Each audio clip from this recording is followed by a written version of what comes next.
Good morning student. तो अपने लोग फैक्टर्स अफेक्टिंग रेसिस्टेंस, मतलब रेसिस्टेंस को कौन कौन सा फैक्टर अफेक्ट करता वो देख चुके थे। तो क्विक रिवीजन 2 मिनट में अपने लोग देखे थे कि R इक्वल टू होता है rho L by A. Question भी किए थे एक साइड, ठीक है। मतलब R directly proportional to length होता है रेसिस्टेंस, और resistance inversely proportional to area होता है। और ये जो है ये रेसिस्टिविटी है या स्पेसिफिक रेसिस्टेंस उस मटेरियल का जिस मटेरियल से रेसिस्टर बना हुआ है। चलिए तो आगे बढ़ते हैं और समय न गवाते हुए कॉपी कलम निकालेंगे और हेडिंग डालेंगे grouping of resistors, grouping of या कॉम्बिनेशन ऑफ रेसिस्टर। कॉम्बिनेशन लिख लीजिए, combination of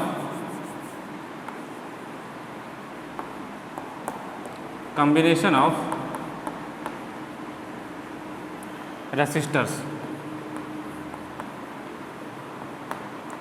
combination of resistors.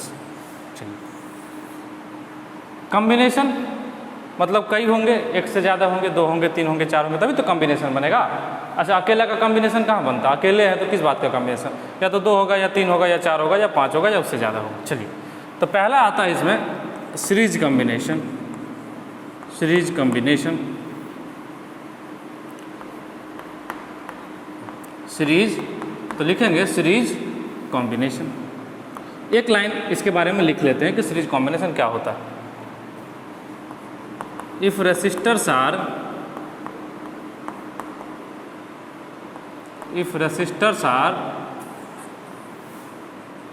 Connected one after one, then they are said to be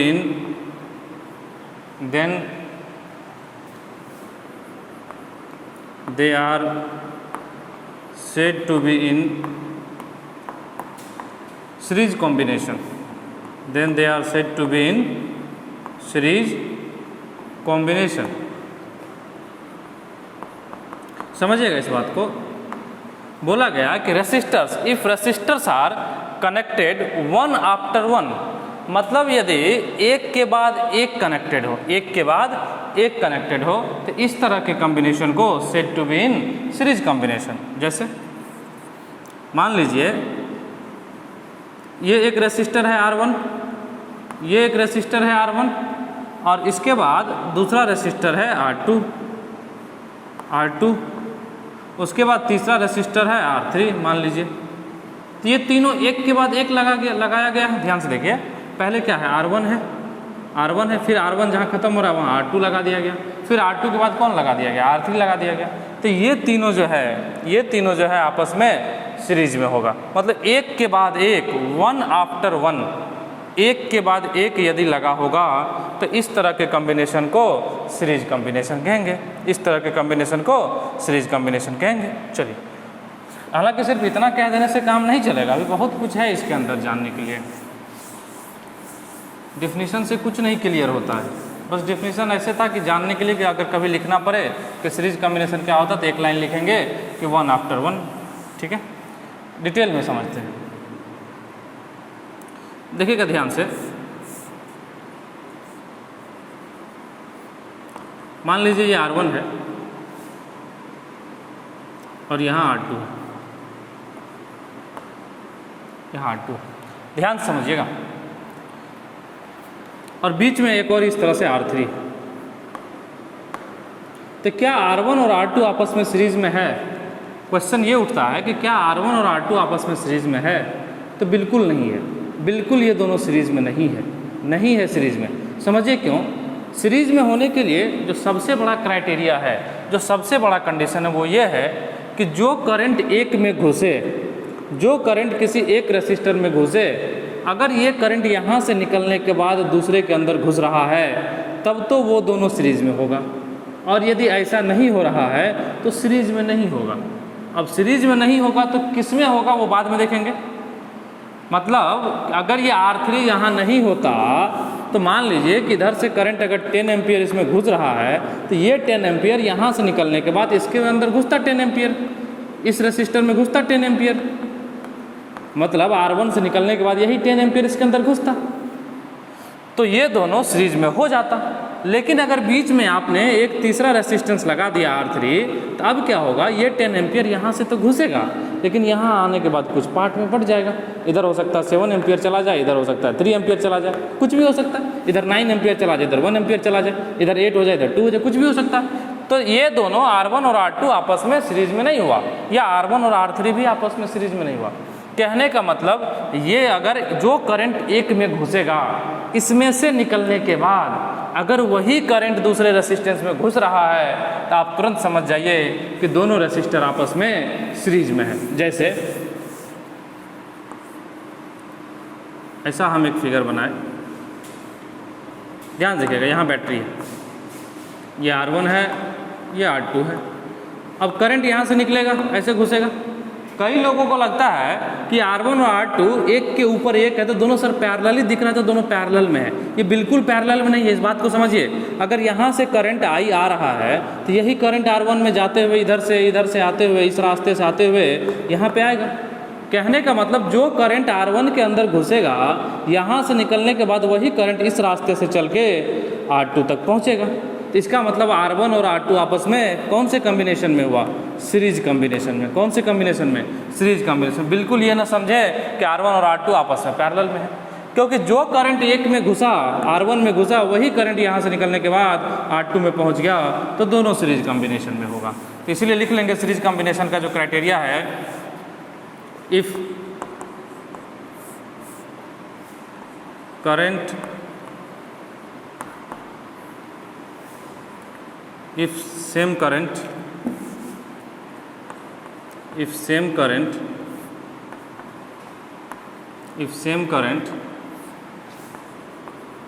are flowing in two or more resistors,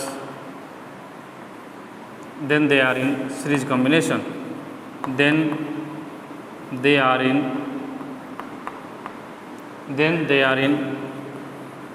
series combination. Then they are in series combination.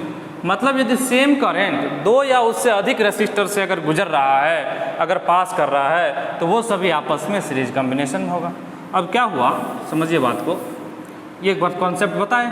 अब एक student ने बोला कि sir मान लीजिए, देखिए confusion कहाँ आता है, उसको ध्यान से देखिए। मान लीजिए कि सर ये भी 10 ओम है, मान लेते हैं ये भी 10 ओम है, और यहाँ कुछ करंट है, इधर से निकला 1 एम्पियर या 2 एम्पियर, यहाँ से करंट जा रहा है 2 एम्पियर का, मतलब इस बैटरी से करंट निकला है 2 एम्पियर का, ठीक है। इस बैटरी से करंट निकला है 2 एम्पियर का, ठीक है। तो मान लेते हैं कि 2 एम्पियर का करंट जब निकला है, तो ऊपर भी 10 ओम, नीचे भी 10 ओम, तो ऊपर भी 1 एम्पियर चला गया, नीचे भी 1 एम्पियर चला गया। तो उस स्टूडेंट का कहना था कि सर आपने कहा कि सेम करंट आर फॉलोइंग, अगर ये सेम करंट फॉलो करे दो रेसिस्टर में, तो दोनों सीरीज में होगा। तो यहाँ भी 1 एम्पियर जा रहा है, यहाँ भी 1 एम्पियर जा रहा है, तो क्या ये दोनों सीरीज में होगा? बिल्कुल नहीं, ये दोनों सीरीज में नहीं है, ये दोनों सीरीज में नहीं। समझिए बात को, हमने सेम करंट कहने का मतलब यहाँ पे ये है कि जो करंट एक में घुसेगा, वही करंट यहाँ से निकल के दूसरे में घुसना चाहिए। अब आप इस 1 एम्पियर को देखेंगे तो ये 1 एम्पियर दूसरा है, ये 1 एम्पियर दूसरा है। बेशक दोनों इक्वल है, बेशक दोनों 1 एम्पियर इक्वल है, लेकिन दोनों वही करंट नहीं है। जो करंट इसमें जा रहा था, ये करंट यहाँ से निकल के यहाँ से होते हुए इधर फिर बैटरी में वापस आ जाएगा इस तरह से, और यहाँ जो करंट 1 एम्पियर का जा रहा है, ये यहाँ से निकलेगा और इस तरह से होते हुए ये करंट फिर वापस आ जाएगा। मतलब दोनों में करंट का मैग्नीट्यूड तो सेम है, 1 एम्पियर ऊपर में भी 1 एम्पियर नीचे में भी, लेकिन ये 1 एम्पियर दूसरा है, ये 1 एम्पियर दूसरा है, इसीलिए ये दोनों सीरीज में नहीं होगा, इसीलिए ये दोनों सीरीज में नहीं होगा। सीरीज में होने के लिए क्राइटेरिया है कि एक से जो करंट घुसे वही यहाँ से निकलने के बाद अगर दूसरे रेसिस्टर्स में घुसता है, तब जाके दोनों आपस में सीरीज कॉम्बिनेशन में होगा। चलिए इसको लिख लीजिए, इसको लिख लीजिए, जल्दी से लिख लीजिए। चलिए लिख लिए सभी लोग, मिटा दें? यस सर, मिटा दीजिए, आप लोग लिखने में टैलेंटेड हैं। चलिए अब इसका पढ़ते हैं कि कब इक्विवेलेंट रेसिस्टेंस कैसे निकालेंगे। तो मान लेते हैं कि अपने पास दो रेसिस्टर है और दोनों सीरीज में है, दो रेसिस्टर है और दोनों सीरीज में, इसको नाम दे दीजिए R1, इसका नाम दे दीजिए R2, और यहाँ कोई एक बैटरी लगा दीजिए जिसका पोटेंशियल डिफरेंस V है, जिसका पोटेंशियल सोर्स का V है, मतलब ये V वोल्ट सप्लाई कर सकता है, ये बैटरी जो है V वोल्ट सप्लाई कर सकता है। दो रेसिस्टेंस अपने पास R1 और R2, R1 एंड R2 दोनों सीरीज में है, क्योंकि जो करंट यहाँ से निकलेगा, मान लेते हैं कि यहाँ से जो करंट निकला, सोर्स से जो करंट निकला, ये सोर्स है, यही तो करंट का सप्लाई देगा। अरे इसमें करंट कौन, इस सर्किट में करंट कौन दौड़ाएगा? ये वाला बैटरी जिसका पोटेंशियल भी है, तो यहाँ से करंट आई निकला, ये करंट आई इससे घुसेगा, यही करंट आई इसमें एंट्री करेगा, और यहाँ से निकलने के बाद यही करंट आई इसके अंदर आएगा, और इस तरह से ये आई आते हुए फिर पीछे से आई घुसेगा। देखिए बैटरी का प्रॉपर्टी होता है कि जितना करंट इससे निकाले हैं वापस उसको उतना दे दीजिए। जैसा नहीं होता क्लास में कोई लड़का, देखो भाई हम जितना पैसा दे रहे हैं हमको वापस मिल जाना चाहिए 5 दिन के बाद, ठीक है। तो वही बात है कि जितना करंट यहाँ से निकल रहा है, जितना करंट यहाँ से निकल रहा है, पूरा सर्किट में घूमने के बाद वो करंट वापस इसको मिल जाना चाहिए। तो अगर आई निकला है तो आई मिल जाना चाहिए, अगर 20 एम्पियर निकला है 20 एम्पियर तो वापस 20 एम्पियर इसको मिल जाना चाहिए। अब देखिए ये दोनों सीरीज में है, क्योंकि जितना इसमें घुसेगा यहाँ से निकलने के बाद इसमें घुसेगा वही करंट, ठीक है। तो सेम करंट फ्लो कर रहा है दोनों में, तो दोनों किस में है? सीरीज में। चलिए सीरीज में। अब हम जानना चाहते हैं कि इक्विवेलेंट रेसिस्टेंस कितना होगा। इक्विवेलेंट रेसिस्टेंस, सबसे पहले इक्विवेलेंट रेसिस्टेंस को समझिए। इक्विवेलेंट रेसिस्टेंस का मतलब क्या होता है? जैसे मान लीजिए कि आपके पास दो बर्तन है, दो कंटेनर है, एक 5 लीटर का, एक 3 लीटर का। दो कंटेनर आपके पास, एक 5 लीटर का, इसको रख दे, एक 5 लीटर का और एक 3 लीटर का। हम बोले कि नहीं नहीं हमको दो बर्तन नहीं चाहिए, दो कंटेनर नहीं चाहिए, आप एक सिंगल कंटेनर लाइए और वो सिंगल कंटेनर उतना ही का वर्क करे, उतना ही काम करे जितना ये दोनों मिलकर कर रहा था। तो आप क्या करिएगा? उस दोनों बर्तन को हटा दीजिएगा, उस दोनों कंटेनर को, और एक 8 लीटर का कंटेनर ले आइएगा और बोलेगा सर ये लो। वो दोनों भी मिलके 5 + 3 8 लीटर वाटर कंटेन करता था, अब ये सिंगल कंटेनर जो है 8 लीटर कंटेन करेगा।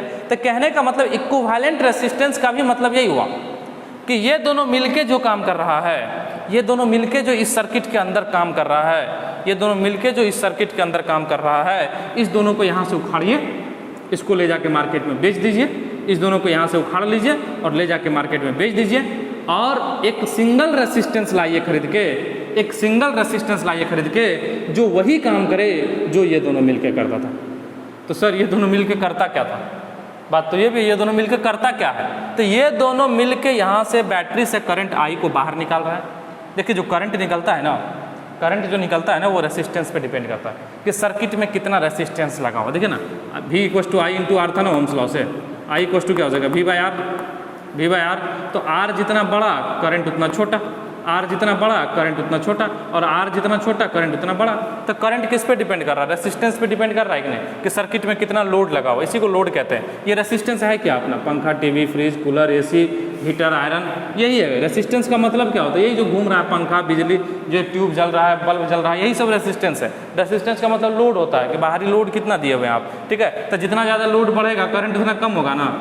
नहीं देखिए लोड ज़्यादा हो गया इसीलिए पंखा धीरे धीरे चल रहा है, अरे लोड बहुत ज़्यादा दे दिया गया है, ठीक है। तो लोड जितना ज़्यादा तो करंट उतना कम होगा, इसलिए लोड जो है कम करके रखिए घर का, ठीक है। चलिए तो यहाँ से देखिए, यहाँ से करंट आई करंट को निकालने के लिए कौन जिम्मेदार है?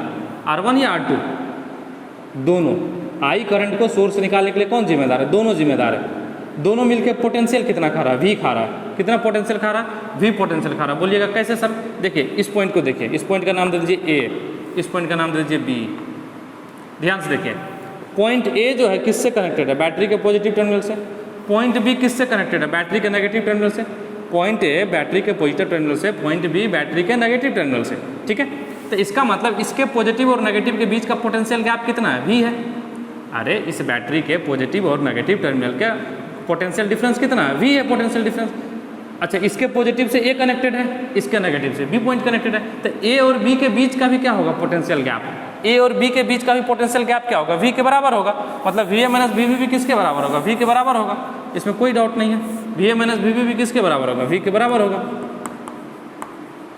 VA - VB भी किसके बराबर होगा? V के बराबर होगा, इसमें कोई डाउट नहीं। चलिए तो इस V पोटेंशियल को A और B पॉइंट के बीच पूरा का पूरा खर्च हो जाना है। पूरा का पूरा खर्च हो जाना। और खर्च करने वाला कौन है? खर्च करने वाला कौन है? एक R1 है, दूसरा R2 है। खर्च करने वाला एक R1 है। देखिए किसी भी रेसिस्टेंस से कई लोग के मन में आता है, कई ऐसे महानुभाव होंगे, महाशय होंगे आपके आसपास बैठे हुए या आपके क्लास में, जिनके मन में आ रहा होगा कि ये जो है ना जो रेसिस्टर होता है ना या रेसिस्टेंस होता है ना, वो करंट खाता है। अरे ये करंट नहीं खाता है, रेसिस्टेंस या रेसिस्टर करंट नहीं खाता, वो वोल्टेज खाता है आपका। वो कर देखिए ना, करंट तो जितना घुसा उतना वापस मिल ही गया, आई करंट। ये करंट को कहाँ खाया? वोल्टेज खाया। ये जो V वोल्टेज है, वोल्टेज खाता है ये, ठीक है। तो मान लेते हैं कि ये वाला रेसिस्टेंस जो है वो V1 वोल्टेज खाया, V1 वोल्टेज खाया। मतलब अगर इस पॉइंट पे कोई पोटेंशियल मान लिया जाए कि जो इस पॉइंट पे पोटेंशियल है, तो इस साइड इसके V1 लेस होगा, V1 लेस होगा। अगर इधर मान लिया जाए कि V1 का वैल्यू मान लिया जाए 10 वोल्ट है, V1 का वैल्यू मान लेते हैं ऐसे 10 वोल्ट है, 10 वोल्ट है, और यहाँ पे पोटेंशियल 15 वोल्ट है, तो यहाँ पे कितना हो जाएगा? 5 वोल्ट, क्योंकि 10 वोल्ट तो ये खाएगा। अरे V1 का वैल्यू मान लेते हैं 10 वोल्ट है, इसी तरह मान लेते हैं एग्जांपल के लिए। तो 10 वोल्ट अगर इसका वैल्यू है और इधर आपको पता चल गया कि यहाँ पे पोटेंशियल 15 वोल्ट है, मतलब बैटरी का बड़ा वाला टर्मिनल 15 वोल्ट है, तो इस साइड कितना हो जाएगा? 5 वोल्ट हो जाएगा। क्यों 5 वोल्ट होगा? क्योंकि 10 वोल्ट तो ये खा रहा है, ये महानुभाव 10 वोल्ट खा रहा है, ठीक है। तो मान लीजिए कि यहाँ पर जो है पोटेंशियल V1 खा गया, ये पोटेंशियल V1 खा गया, और ये महाशय जो है, ये R2 महाशय, ये पोटेंशियल V2 खा गया, ये पोटेंशियल V2 खा गया, ये पोटेंशियल V2 खा गया। तो V1 और V2 मिलकर कितना होगा? V के बराबर होगा। V1 प्लस V2 कितना हो जाएगा? V के बराबर हो जाएगा, क्योंकि V पोटेंशियल को दोनों R1 और R2 मिलकर खा गया, तो V1 plus V2 equal to V हो जाएगा। चलिए, अच्छा ओम्स लॉ से, from Ohm's law, Ohm's law पढ़ चुके हैं अपने लोग, जो नहीं पढ़े हैं वो पिछला लेक्चर देखिए, फ्रॉम ओम्स लॉ, ठीक है। ओम्स लॉ से V1 इक्वल टू क्या हो जाएगा? ओम्स लॉ में बताया गया था किसी भी कंडक्टर के दोनों एंड का जो पोटेंशियल गैप होता है वो I इंटू R के बराबर होता है। तो इसमें करंट I जा रहा है, इसमें करंट I जा रहा है, रेसिस्टेंस R1 है, तो I इंटू R1, इसको इक्वेशन 1 मान लीजिए, इसको इक्वेशन 1 मान लीजिए। इसके लिए V2 इक्वल टू क्या हो जाएगा? V2 इक्वल टू क्या हो जाएगा? I इंटू R2, इसको इक्वेशन 2 मान लीजिए। अब दोनों को ऐड कर दीजिए कायदे से, 1 प्लस 2। अब बोलिएगा सर ये ऐड करने नहीं आता। अरे सबको आता है, आप बोलिएगा नहीं आता है, फिर भी हम नहीं मानेंगे, ठीक है। हम ये मानेंगे कि आप झूठ बोल रहे हैं, ठीक है। तो दोनों को ऐड कर दीजिए, तो ऐड करने के बाद क्या मिलेगा? V1 plus V2 equal to IR1 plus IR2। V1 plus V2 किसके बराबर है? ध्यान से देखिए ना, V के बराबर। V इक्वल टू, अच्छा I कॉमन ले लेते हैं, IR1 plus R2, IR1 plus R2। चलिए अब इस V की बात करते हैं। ये V किसका वोल्टेज है? सोर्स का। ये V किसका वोल्टेज है? सोर्स का। जो बैटरी है यहाँ, यही अपना सोर्स है, ठीक है। तो सोर्स का वोल्टेज V है। तो इस V वोल्टेज को कौन खा रहा है? इस V वोल्टेज से करंट कितना निकल रहा है? देखिए V इक्वल टू होता है I into R, V equal to होता है I इंटू R। लेकिन R किसका? देखिए ये सोर्स का वोल्टेज है, ये करंट जो सोर्स से निकल रहा है वो करंट है। V सोर्स का वोल्टेज है, I जो सोर्स से करंट निकल रहा है वो है। तो ये क्या होना चाहिए? जो पूरे सर्किट में लोड है उसका होना चाहिए, मतलब R इक्विवेलेंट होना चाहिए। नहीं समझे? V किसका वोल्टेज है? सोर्स का। करंट किसका है? ये सोर्स से जो करंट निकल रहा है I, सोर्स से जो करंट निकल रहा है I। ये R इक्विवेलेंट क्यों होगा यहाँ? क्योंकि देखिए इस बैटरी से जो करंट I निकाल रहा है वो कौन निकाल रहा है? जो सोर्स, जो इधर लोड लगा हुआ है, जो पूरे के पूरे रेसिस्टेंस लगे हुए हैं, मतलब पूरा का पूरा लोड जो लगा हुआ है उसी की वजह से I निकल रहा है, और वो सारे मिलके V पोटेंशियल खा रहा है। तो जब यहाँ पूरा का पूरा V ले लिए, यहाँ पूरा का पूरा करंट I ले लिए, यहाँ का पूरा रेसिस्टेंस ले लेंगे जो कि R इक्विवेलेंट के बराबर होगा। तो V को लिख सकते हैं I into R equivalent equal to I R1 plus R2। यहाँ से I से I कैंसिल हो जाएगा, तो R equivalent equal to R1 plus R2, R equivalent equal to R1 plus R2। मतलब सीरीज में क्या करिए? सीधा सीधा जोड़ दीजिए। जैसे 5 लीटर और 3 लीटर में क्या किए थे? 5 लीटर और 3 लीटर में क्या किए थे? सीधा सीधा जोड़ दिए थे। 8 लीटर का एक बर्तन ले आए थे, ठीक है। तो सीरीज कॉम्बिनेशन में उसी तरह सीधा सीधा ऐड कर दीजिए। अगर 2 रेसिस्टेंस से इक्विवेलेंट रेसिस्टेंस निकालना है तो R1 प्लस R2 कर दीजिए, वही उसका इक्विवेलेंट रेसिस्टेंस हो जाएगा। लेकिन क्या ज़रूरी है हर बार 2 ही रेसिस्टेंस हो? बिल्कुल नहीं। इधर मिटा देना, कोई दिक्कत? देख लीजिए जल्दी से, इधर मिटा दें। यस सर मिटा दीजिए, मिटा दें। यस सर मिटा दीजिए। चलिए, क्या ज़रूरी है कि हमेशा ये 2 ही रेसिस्टेंस हो? नहीं नहीं, ज़रूरी नहीं है। तो फॉर n रेसिस्टेंस, यदि n रेसिस्टेंस हो जाए तो क्या हो जाएगा? इसको मिटा देते हैं, इसको भी। अब इसका कोई काम नहीं है, ठीक है। फॉर n रेसिस्टर्स, मतलब बहुत सारे रेसिस्टर्स हो जाए तो for n resistors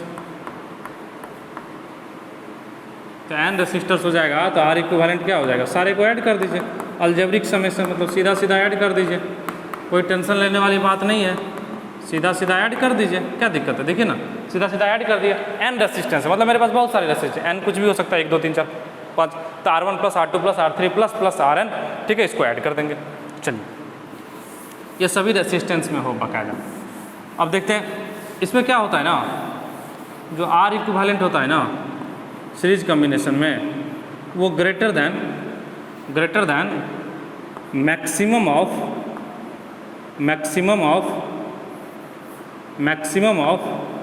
R1, R2, Rn। समझिएगा बात को। जो इक्विवेलेंट रेसिस्टेंस होगा, मान लिया जाए कि आपके पास 4 रेसिस्टेंस है, 5 ओम, 6 ओम, 8 ओम, 12 ओम, ठीक है, आपके पास 4 रेसिस्टेंस है, 5 6 8 12। तो जब इसका ये सभी सीरीज में, ये सभी किस में है, सीरीज में, तो जब आप इसका इक्विवेलेंट रेसिस्टेंस निकालेंगे ना, तो जो इक्विवेलेंट रेसिस्टेंस है वो सब इसके जो सबसे बड़ा है उससे भी बड़ा आएगा। कहने का मतलब इन चारों में सबसे बड़ा कौन है, 12 ओम है, तो जो इक्विवेलेंट रेसिस्टेंस आएगा वो इस 12 ओम से भी बड़ा आएगा। तो मतलब R equivalent is greater than maximum of R1, R2, Rn, मतलब इस सभी में से जो मैक्सिमम है R इक्विवेलेंट उससे भी बड़ा है, R इक्विवेलेंट उससे भी बड़ा है। चलिए लिख लिए, इधर मिटा दें, यस सर मिटा दीजिए, मिटा दें, यस सर मिटा दीजिए, मिटा दीजिए। अब बात करते हैं कि ये पोटेंशियल कितना खाएगा, potential drop,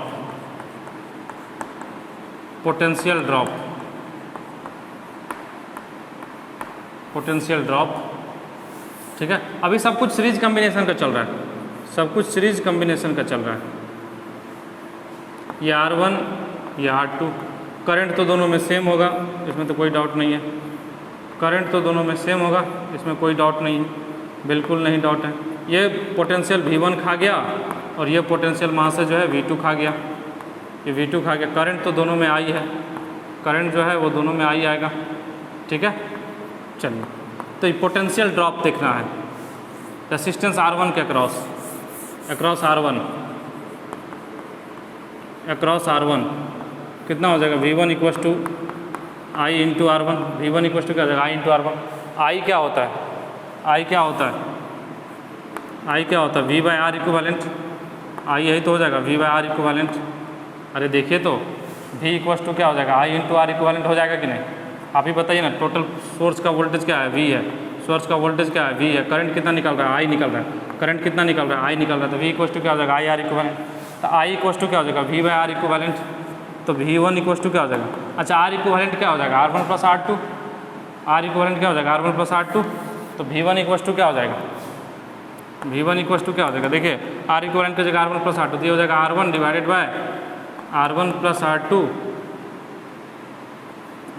R2 into V, ये हो जाएगा V1, ये हो जाएगा V1। मतलब जब इधर V1 लिए तो यहाँ ऊपर में R1 आया, जब V1 लिए तो ऊपर में R1 आया, तो जब V2 लेते तो ऊपर में R2 आता है। इसी को देखते हुए, इसी के तर्ज पे R2 divided bye R2 divided by R1 plus R2 into V। कहने का मतलब ये हुआ कि जिसका रेसिस्टेंस बढ़ा वो ज़्यादा वोल्टेज खाएगा, जिसका रेसिस्टेंस बढ़ा वो ज़्यादा वोल्टेज खाएगा। देखिए ना, टोटल वोल्टेज को पहले डिवाइडेड बाय कर दीजिए R1 प्लस R2 से, टोटल वोल्टेज को पहले divided by R1 plus R2 कर दीजिए, और फिर उसके बाद देख लीजिए कि अगर V2 है तो यहाँ R2 लगा दीजिए, अगर यहाँ V1 है तो यहाँ R1 लगा दीजिए। तो अगर V1 बाय V2 करें, दोनों को डिवाइड करें, दोनों को अगर डिवाइड करें तो क्या होगा, R1 bye R2, V1 bye V2 क्या हो जाएगा, R1 बाय R2। कहने का मतलब ये हुआ कि V1 directly proportional to R हो रहा है, V डायरेक्टली प्रोपोर्शनल R हो रहा है, मतलब जिसका रेसिस्टेंस ज़्यादा है, अगर R1 बड़ा होता तो V1 भी बड़ा होता, अगर R1 बड़ा होता तो V1 भी बड़ा होता, और अगर R2 बड़ा होता तो V2 भी बड़ा होता, अगर R2 बड़ा होता तो V2 भी बड़ा होता। कहने का मतलब ये हुआ कि ये V1 by V2 R1 by 2 directly proportional है। डायरेक्टली देखिए ना, अगर इधर V1 लिए हैं तो इधर R1, अगर इधर V2 लिए हैं तो ऊपर में कौन आया है, R2 आया। चलिए इसको लिख लीजिए, जल्दी से लिखिए।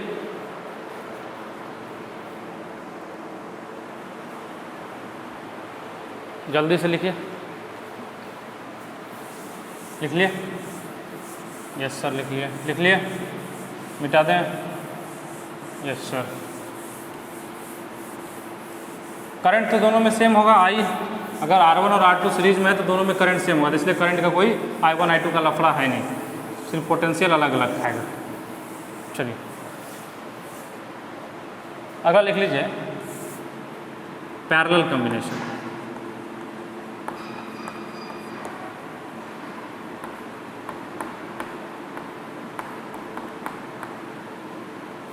पैरेलल कॉम्बिनेशन, ठीक है, समझिएगा। पैरेलल कॉम्बिनेशन में एक दो लाइन लिख लेते हैं। If resistors are connected, if resistors are connected between the same points, between the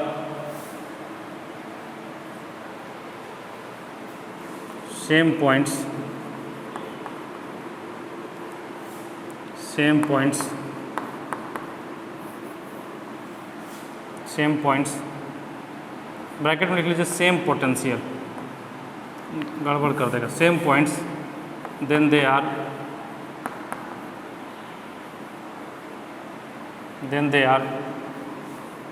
said to be in parallel combination, then they are said to be in parallel combination, then they are said to be in parallel combination। तो उसको parallel combination में, इसका हिंदी होता है समांतर संयोजक शायद, ठीक है, पैरेलल का हिंदी था समांतर, ठीक है।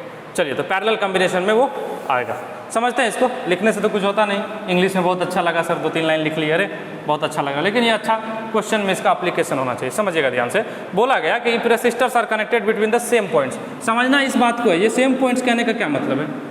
ये सेम पॉइंट्स, देखिए ये बहुत आसान लग रहा है कि सेम पॉइंट, लेकिन समझना इसी को है कि ये सेम पॉइंट्स कहने का क्या मतलब है। बोला गया कि अगर रेसिस्टर्स अगर सेम पॉइंट के बीच कनेक्टेड है, यदि सेम पॉइंट के बीच कनेक्टेड है तो उसको हम पैरेलल कॉम्बिनेशन कहेंगे, उसको हम पैरेलल कॉम्बिनेशन कहेंगे। तो समझते हैं, इसको मिटा देते हैं, ये तो लिख लेना सभी लोग, इसको मिटा देते हैं, जगह थोड़ा ज़्यादा बनेगा। जैसे मान लीजिए कि अपने पास ये रेसिस्टर है, ये R1 है, ठीक है, ये R2 है, ध्यान दीजिएगा। इधर बैटरी लगा दिया, इधर बैटरी लगा दिया, ये वोल्ट है, ये R1 है, ये R2 है, ध्यान दीजिएगा। बोला गया, आप देखिएगा अगर इस पॉइंट को आप A मानते हैं, ये जो बड़ा वाला टर्मिनल, अगर इस पॉइंट को A मानते हैं, अगर इस बड़ा वाला टर्मिनल को A बोलते हैं आप, तो ये पॉइंट भी A होगा। बोलिएगा कैसे सर, इसको A माने, इसको भी A क्यों मान रहे? क्योंकि देखिए ये वायर से कनेक्टेड है, वायर से कनेक्टेड है, तो जितना यहाँ का पोटेंशियल उतना ही यहाँ का पोटेंशियल, क्योंकि जो आइडियल वायर होता है ना उसका रेसिस्टेंस 0 होता है। तो जो आइडियल वायर होता है, जो आइडियल कंडक्टर होता है, वो पोटेंशियल नहीं खाता है। जैसे मान लीजिए कि आपके घर के आगे जो बिजली का वायर आया, इलेक्ट्रिसिटी का वायर आया है, वो 220 वोल्ट का है, 220 वोल्ट का है। तो आप उस पर क्या किए, एक वायर लगा दिए और ऐसे करके हाथ से पकड़ लिए, तो आपको कितना वोल्ट का झटका लगेगा? 220 वोल्ट का। आपको कितना का झटका लगेगा? 220 वोल्ट का। हाँ थोड़ा सा कम लगेगा, लेकिन हम बोलते हैं ना जनरली, उसको 11,000 वोल्ट का झटका लग गया। तो 11,000 वोल्ट का झटका कैसे लग गया? 11,000 के वायर में क्या किया, कोई वायर निकला हुआ था 11,000 वायर से, 11,000 वायर से 11,000 वोल्ट के वायर से कोई वायर निकला था, उसमें वो गलती से टच कर गया। तो जितना उस मेन वायर का, जितना इस मेन वायर का था 11,000 वोल्ट, अब उतना ही यहाँ से एक वायर ऐसे लटका और आपने क्या किया, इसको पकड़ लिया गलती से, अरे जानबूझ के नहीं, पकड़ना नहीं है, गलती से आपने इसको पकड़ लिया। तो आपको भी कितना का वोल्टेज लगा, कितना का झटका लगा? 11,000 वोल्ट का झटका लगा।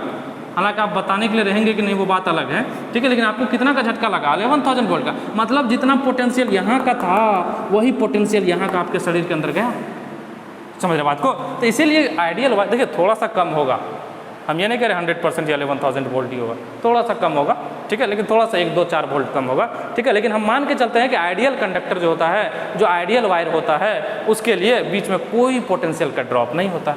तो जब कोई पोटेंशियल का ड्रॉप नहीं होता है तो हम सेम पोटेंशियल को सेम पॉइंट मानेंगे, सेम पोटेंशियल को हम सेम पॉइंट मानेंगे। ध्यान दीजिए, तो अगर इस बैटरी के पॉजिटिव टर्मिनल को ए पॉइंट मान लिए तो ये पॉइंट भी ए हो जाएगा, तो ये पॉइंट भी ए हो जाएगा। ये देखिए इसी वायर से कनेक्टेड है तो ये भी ए हो जाएगा, सही है ना। अब अगर टर्मिनल को इसको अगर बी मान लिया है, छोटे वाले खुट्टा को, अरे जो बैटरी में दो होता है ना, एक प्लस और माइनस, अगर इसको बी मान लिए हैं तो ये भी बी हो जाएगा, क्योंकि सीधा सीधा वायर से कनेक्टेड है, बीच में कोई लफड़ा है नहीं। यहाँ से यहाँ आ गए तो ये भी बी हो जाएगा, यहाँ से यहाँ आ गए तो ये भी बी हो जाएगा, तो ये वाला भी बी हो जाएगा। तो इसका मतलब देखिए ना, R1 भी ए और बी के बीच कनेक्टेड है और R2 भी ए और बी के बीच कनेक्टेड है। तो ये दोनों किस में आ गया, ये दोनों कायदे से किस में आ गया, सेम पॉइंट के बीच आ गया।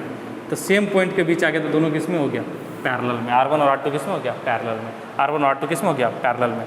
देखिए सीरीज में पहचानने का नियम था करंट को देखते थे, और पैरेलल में पहचानने का नियम हम पोटेंशियल को देखेंगे। देखिए पोटेंशियल के आधार पे पॉइंट का नामकरण किया गया, पोटेंशियल के आधार पे नामकरण किया गया। अगर इस पॉइंट और इस पॉइंट का पोटेंशियल अलग अलग होता तो इसको ए तो इसको कुछ और बोलते। जैसे मान लीजिए इस पॉइंट का और इस पॉइंट का पोटेंशियल अलग अलग है, इस पॉइंट का और इस पॉइंट का पोटेंशियल अलग अलग, इसलिए इस पॉइंट का नाम दिए ए, इसका नाम दिए हैं बी। चलिए ये पोटेंशियल भी है। चलिए मान लेते हैं कि यहाँ से करंट आई निकला, यहाँ से करंट आई निकला, ये करंट आई यहाँ आया, ये दो पार्टों में बटेगा। तो ऊपर मान लेते हैं कि I1 चला गया और इधर की तरफ I2 चला गया, करंट बटेगा ना। अरे एक वायर है, इस वायर से अगर दो इधर कर दिए, दो वायर कर दिए, याद करिए ना, पानी का एक पाइप इधर से आ रहा है, इसमें दो पाइप लगा दिए तो दोनों में थोड़ा थोड़ा पानी जाएगा ना, दोनों में थोड़ा थोड़ा वाटर जाएगा ना। इसी तरह करंट में इधर से करंट आ रहा है, इधर से दो वायर, तो दोनों में थोड़ा थोड़ा जाएगा, ठीक है। चलिए तो यहाँ से करंट आई निकला था, यहाँ से चला तो आई था, सोर्स से आई निकला था, लेकिन यहाँ आने के बाद इसको दो रास्ते मिले, ऊपर वाले में I1 घुस गया और नीचे वाले में I2 घुस गया, नीचे वाले में I2 घुस गया। बोले बहुत अच्छा, बहुत बढ़िया। पोटेंशियल कितना मिलेगा ऊपर वाले को, ध्यान से देखिएगा। क्या A और B, यही भी तो A और B है, तो A और B के बीच का पोटेंशियल गैप कितना है, V है। A और B देखिए ना, ये पॉजिटिव टर्मिनल A है बैटरी का और नेगेटिव B है, A और B का पोटेंशियल गैप कितना, V है। तो ये भी तो A और B के बीच ही कनेक्टेड है, इसको भी कितना पोटेंशियल मिलेगा, V मिलेगा। इसको भी कितना मिलेगा, V मिलेगा। यहाँ देखिए R2 को A और B के बीच कनेक्टेड है, A और B ये देखिए, तो इसको भी कितना मिलेगा, V। मतलब पैरेलल में पोटेंशियल सेम मिलेगा, और मिलना भी तो चाहिए। देखिए ना, ये भी तो A और B के बीच ही है, और ये R2 वाला भी A और B के बीच है, तो दोनों को सेम पोटेंशियल मिलेगा। इसको भी पोटेंशियल मिला, इसको भी मिला, जो बैटरी का पोटेंशियल था वही मिला दोनों को।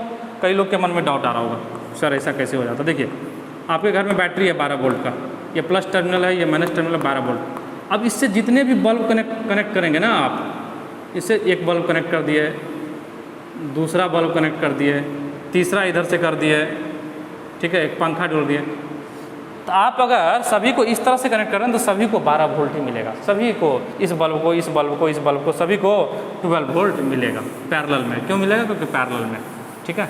तो यहाँ भी इसी तरह। चलिए तो इसमें कौन बटा, करंट बता। I करंट निकला, दो पार्ट में बट गया, I1 और I2 बट गया, कोई बात नहीं। तो I1 प्लस I2 मिलकर क्या हो जाएगा, I तो होना है, I1 प्लस I2 मिलकर कितना होगा, I होगा, इसमें कोई दिक्कत नहीं। चलिए इसके लिए बता दीजिए ओम्स लॉ से, from Ohm's law, from Ohm's law,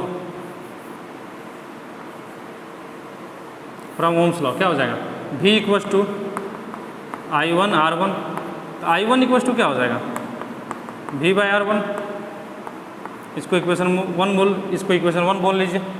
दूसरे के लिए बताइए, V equals to I2 R2, यहाँ से I2 इक्वल्स टू क्या हो जाएगा, V बाई R2। इसको इक्वेशन 2 बोल दीजिए, दोनों को ऐड कर दीजिए, 1 और 2 को ऐड कर दीजिए, तो कर दीजिए ना, क्या दिक्कत है, 1 प्लस 2 कर दीजिए।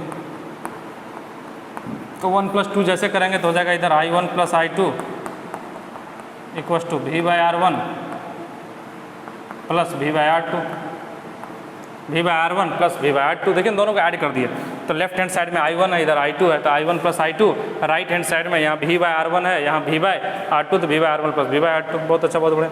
I1 प्लस I2 मिलकर क्या हो जाएगा, I के बराबर हो जाएगा। तो I इक्वल्स टू क्या हो गया, V कॉमन ले क्या, ले लीजिए ना सर, क्या दिक्कत है, दोनों में V कॉमन ले क्या, ले सकते हैं। तो 1 by R1 plus 1 by R2 ले लिए ना कॉमन, देखिए ना, अब V को कॉमन ले लिए तो 1 by R1 plus 1 by R2। बहुत अच्छा, बहुत बढ़िया। चलिए इस I को क्या लिख सकते हैं, ध्यान दीजिएगा, इस I को हम कुछ लिखना चाहते हैं। ये I क्या है, पूरे सोर्स का करंट है, जो सोर्स से करंट निकला है, जो बैटरी से करंट निकला है वो है I। किसके वजह से निकला है, R इक्विवेलेंट की वजह से, मतलब R1 और R2 दोनों की वजह से, ठीक है। टोटल पोटेंशियल कितना है सोर्स का, V है, करंट कितना निकला आई, किसके वजह से था, आर इक्विवेलेंट की वजह से, किसके वजह से आर इक्विवेलेंट, तो आई इक्वल्स टू क्या हम वी बाय आर इक्विवेलेंट नहीं लिख सकते हैं, लेकिन आई इक्वल्स टू क्या हम वी बाय आर इक्विवेलेंट नहीं लिख सकते हैं, अरे लिख सकते हैं सर, इधर मिटा दे क्या, मिटा दीजिए, क्या दिक्कत है, मिटा देते हैं, ठीक है। तो हम लिख लेते हैं आई की जगह V by R equivalent, I की जगह क्या लिख लें, V by R equivalent, V by R equivalent equals to, I की जगह क्या लिख लिया, देखिए ना, V by R equivalent equals to V 1 by R 1 plus 1 by R 2, भी से भी कैंसिल हो गया, 1 by R equivalent equals to 1 by R 1 plus 1 by R 2, 1 by R 1 plus 1 by R 2। चलिए लिख लीजिए इसको जल्दी से, फिर मिटाएंगे, नहीं लिख लीजिए, 2 सेकंड का टाइम देते हैं।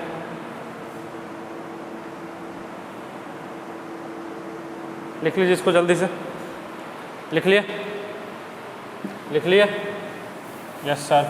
अगर n रेसिस्टर्स रहा, ये तो 2 के लिए हो गया, फॉर n रेसिस्टर्स, अगर बहुत सारे रेसिस्टर्स रहा तो क्या हो जाएगा, 1 by R equivalent equals to 1 by R 1 plus 1 by R 2 plus plus plus 1 by R N, मतलब इस तरह से, इस तरह से। अच्छा इसको एक बात और लिख सकते हैं 1 बाय आर इक्विवेलेंट को, ये तो हो जाएगा n रेसिस्टर के लिए, ठीक है, ये तो हो जाएगा n रेसिस्टेंस के लिए।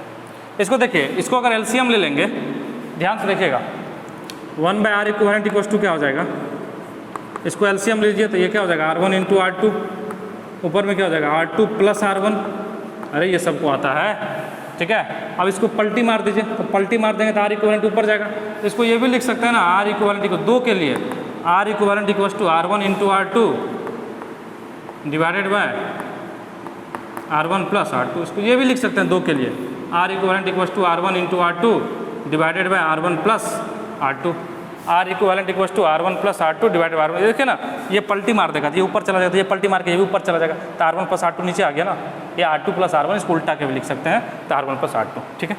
चलिए इधर मिटा दें, यस सर मिटा दीजिए, ध्यान दीजिए, ध्यान दीजिए, ठीक है। तो R1 into R2 divided R1 plus R2, ठीक है। अगर इक्वल रेसिस्टेंस रहा ना, फॉर n इक्वल रेसिस्टेंस, अगर इक्वल रेसिस्टेंस रहा ना पैरेलल में,